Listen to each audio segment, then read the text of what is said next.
Good evening, viewers. You're tuned in to ICRT, keeping you informed. ICRT!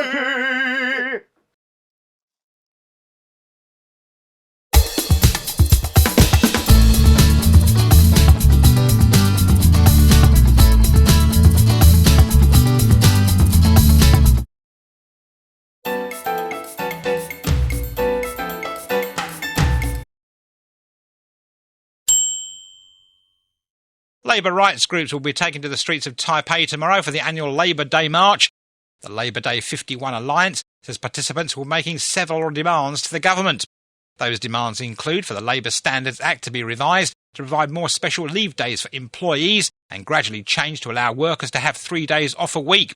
And the Taiwan Confederation of Trade Unions says participants will also be pushing for designating Labour Day as a national holiday and for protections against bullying in the workplace to be applied to both the private and public sectors. While another of the demands is to raise employers' monthly mandatory contribution of no less than 6% of their employed workers' monthly wages to their labour pension accounts under the new Labour pension scheme. Labour Standards Act. Special leave days. Workplace bullying. National holiday. Mandatory contribution. Labour pension scheme.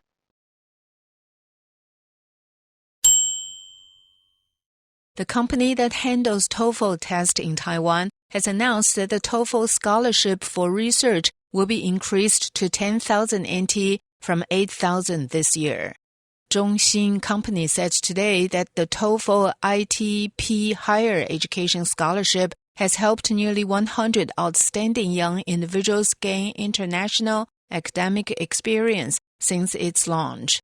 Eligibility for the scholarship is not limited by nationality, but applicants must be currently enrolled students at a college or university in Taiwan.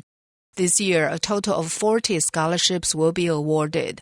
Among them, 30 slots fall under the research project category, where applicants must have been approved for an undergraduate research project by the National Science and Technology Council between 2024 and 2025. The remaining 10 will be in the international presentation category, where applicants must be the first author of a paper accepted for presentation by an international conference or publication. The student can receive 12,000 NT each. Scholarship. Eligibility. Currently enrolled. Research project. International conference. Publication.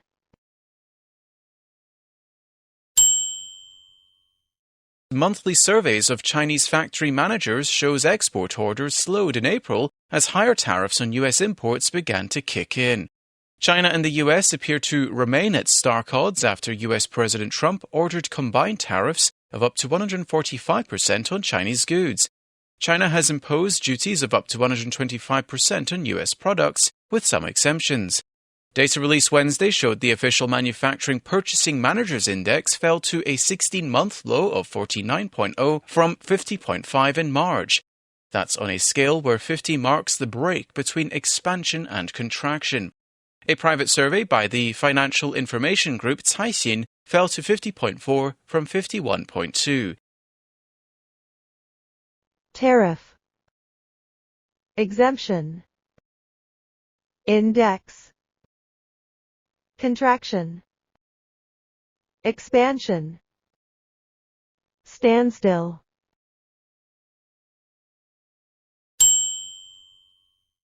Gogoro has applied to transfer its listing from the Nasdaq Global Select Market to the Nasdaq Capital Market. The electric scooter maker says it's still awaiting the outcome of the application, but will maintain its listing status and continue trading during the review. Companies in the capital market tier face less stringent financial and liquidity requirements and have lower levels of market capitalization. Nasdaq officials issued the notice October last year, stating the company's stock had closed below the $1 minimum for 30 consecutive trading days and gave Gogoro until April 28th this year to meet price requirements. Gogoro had previously said the notice does not affect daily operations and it will take steps to comply. Apply. Listing. Market capitalization. Liquidity. Minimum. Comply.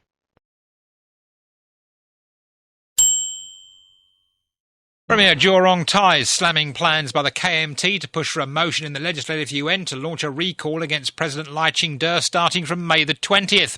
KMT Chairman Eric Ju first announced plans to recall and impeach Lai on the first anniversary of his inauguration during a rally in Taipei on Saturday, and he reiterated that threat yesterday.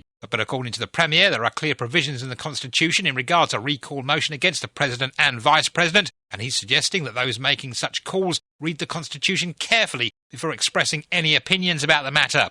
Under the Presidential and Vice Presidential Election and Recall Act, a recall motion against the President and Vice President must be proposed by 1/4 of all lawmakers and approved by 2/3 of the legislature before it can be put to a popular vote. The combined seats of the KMT and Taiwan People's Party lawmakers, though, are not enough to pass such a motion. Recall. Impeach. Inauguration. Provision. Popular vote. Approve. Constitution.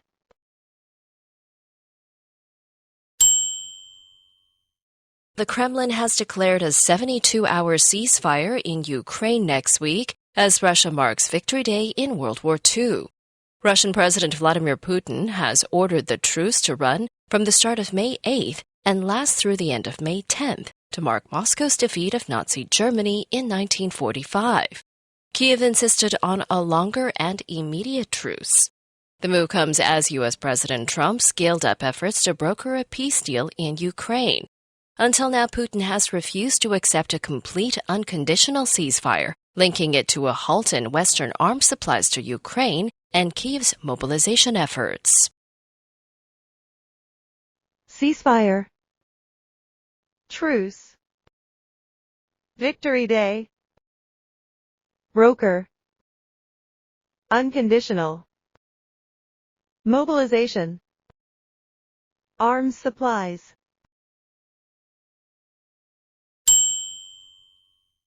Google is launching an anti-scam mobile game in Taiwan later this year. At a cybersecurity conference in Taipei Friday, the company announced that Shield Up will expand to more of the Asia-Pacific, including Taiwan, in the second half of this year. The game teaches users how to recognize and avoid common scams, simulating simplified versions of real scams to help users build awareness. Google representatives say Taiwan is known for its strong gaming culture, and gamification has proven effective in helping people recognize and avoid scams. The company says it's already working with Taiwan's Ministry of Digital Affairs to combat scams by sharing information and developing new technologies in order to detect and stop fraudulent activity. Anti-scam.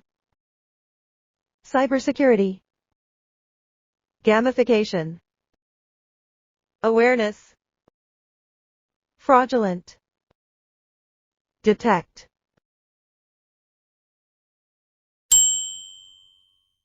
Former Vice President Chen Jianren is set to attend Pope Francis's funeral as President Lai Ching-te's envoy.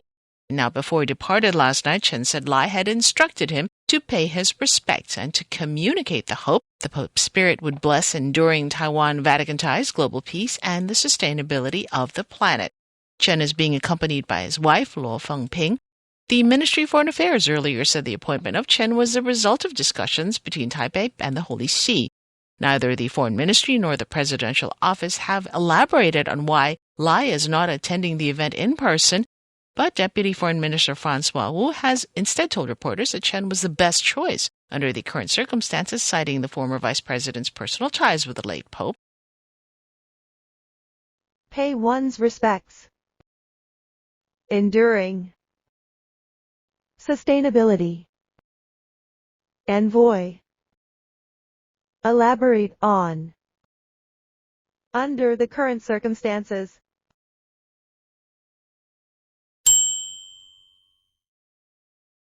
The driver who struck several Kangqiao International School students days earlier has been detained by police on suspicion of driving under the influence of drugs. Changhua County Police say the 41-year-old man was handed over to the Changhua District Prosecutor's Office yesterday, and a court approved his detention. Prosecutors say the man was driving against traffic when his car struck the students, and drug paraphernalia were found in his vehicle. Prosecutors say he admitted to using substances, including heroin and methamphetamines, before driving. Toxicology tests confirm the presence of drugs in his system. He faces charges including driving under the influence, causing serious injury, public endangerment, and attempting to flee the scene. A judge approved the prosecution's request to detain the suspect without visitation due to the severity of the case and risk of tampering with evidence. Detain. Suspicion. Traffic. Paraphernalia. Toxicology. Flee.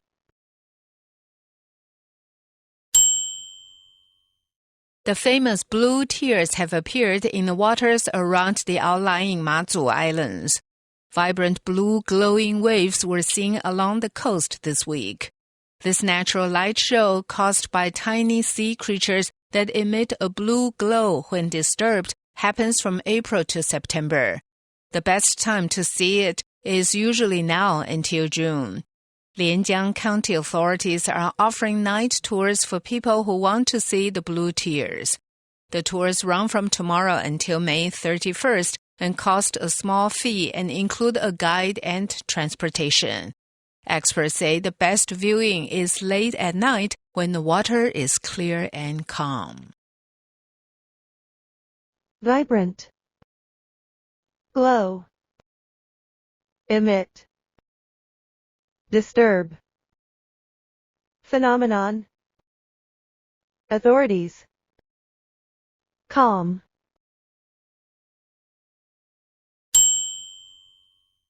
The Pingdong Bluefin Tuna Cultural Festival is set to begin on May 3rd, and for the first time ever, the event will extend to outlying Xiaoliuqiu. The Pingdong Information and International Affairs Department says festivities will start off with a popular ocean concert featuring Power Station, Wang Shixian, and several others on May 3rd.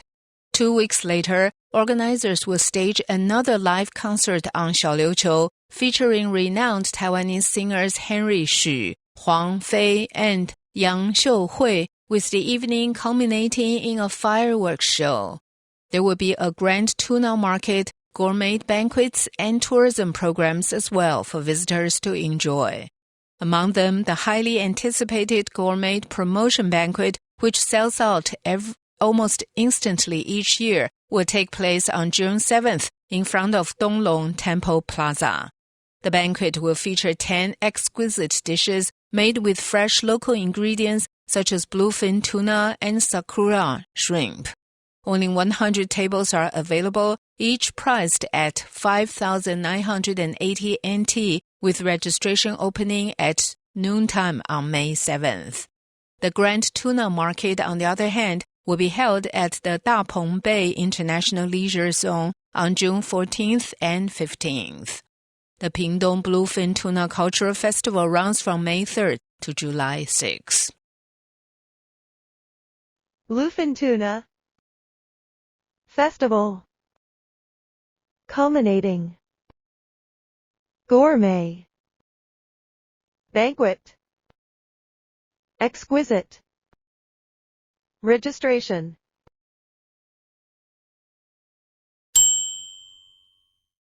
China announced the members of a 3-person crew that will be launched to its space station as part of its growing exploration of space. The country's space agency says the 3 astronauts on the Shenzhou 20 mission will replace the other 3 currently on the Chinese space station. The astronauts will launch on Thursday evening from Jiuquan on the edge of the Gobi Desert in northwestern China. The country's space program has grown rapidly in recent years. The space agency has landed another explorer on Mars and a rover on the far side of the moon. It aims to put a person on the moon before 2030. Crew. astronaut, launch, space station, explorer, rover.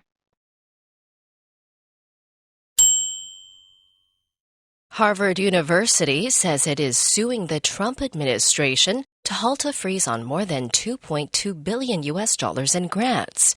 The funding freeze was announced hours after the institution said it would defy the Trump administration's demands to limit activism on campus.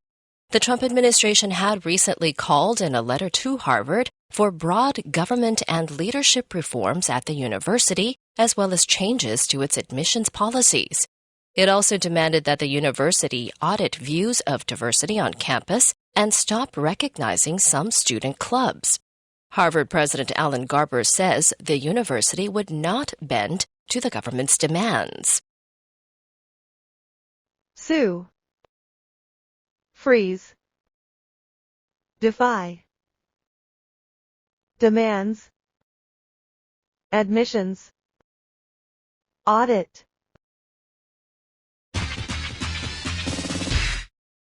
Looking for the hottest music and exciting updates? Follow ICRT on YouTube and all social media!